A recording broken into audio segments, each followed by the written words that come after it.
Hello fam, welcome back to my channel. ఈజీగా క్విక్గా అయ్యే స్వీట్ కార్న్ దోశ ఇప్పుడు చూసేద్దాం.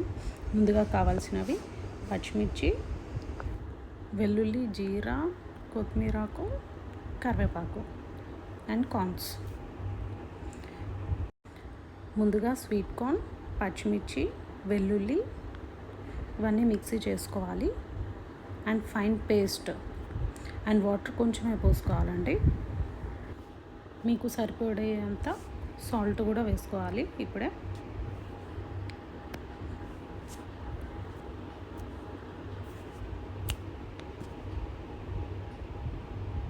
ఈ కన్సిస్టెన్సీ వస్తే సరిపోతుందండి. కరివేపాకు, కొత్తిమీర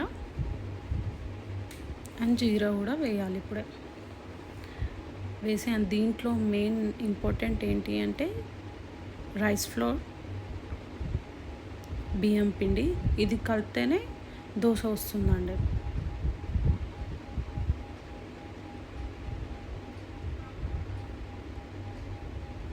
ఈ బియ్యం పిండి వేసాక చాలా థిక్ అనిపిస్తే కొన్ని వాటర్ పోసుకుంటూ మిక్స్ చేసుకోవాలి అండ్ లంప్స్ ఏం లేకుండా చూసుకోవాలి.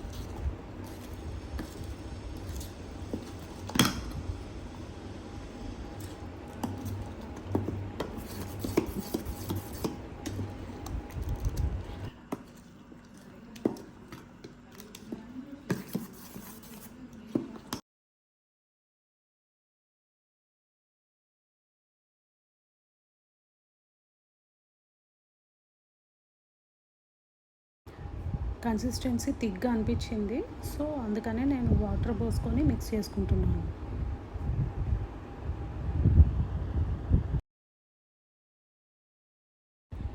బ్యాటర్ ఇప్పుడు ప్రిపేర్ అయిపోయింది. సో ప్యాన్ పెట్టుకోవాలి. నేను క్యాస్ట్ ఐరన్ తీసుకున్నాను. మీరు నాన్ స్టిక్ అయినా పర్లేదు, ఏం స్టిక్ అవ్వాలి.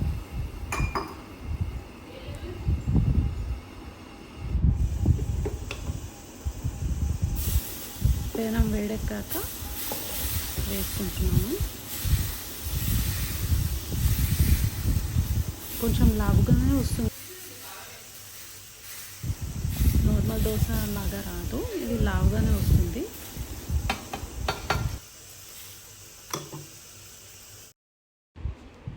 దోశ పైన ఆయిల్ డ్రాప్స్ వేసుకోవాలి. మీరు పిల్లలకి పెడితే నెయ్యి అయినా వాడచ్చు.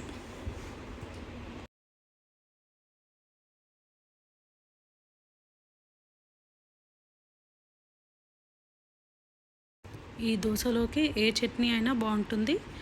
పల్లి చట్నీ, పుదీనా చట్నీ ఏదైనా పెట్టుకోవచ్చు.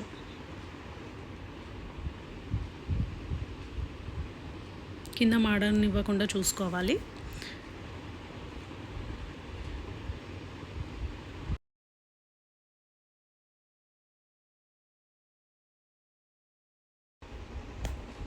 ఇప్పుడు దోశ టర్న్ చేసుకోవాలి.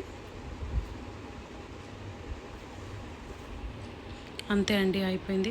Please do like, share and subscribe to my channel. Thank you for watching.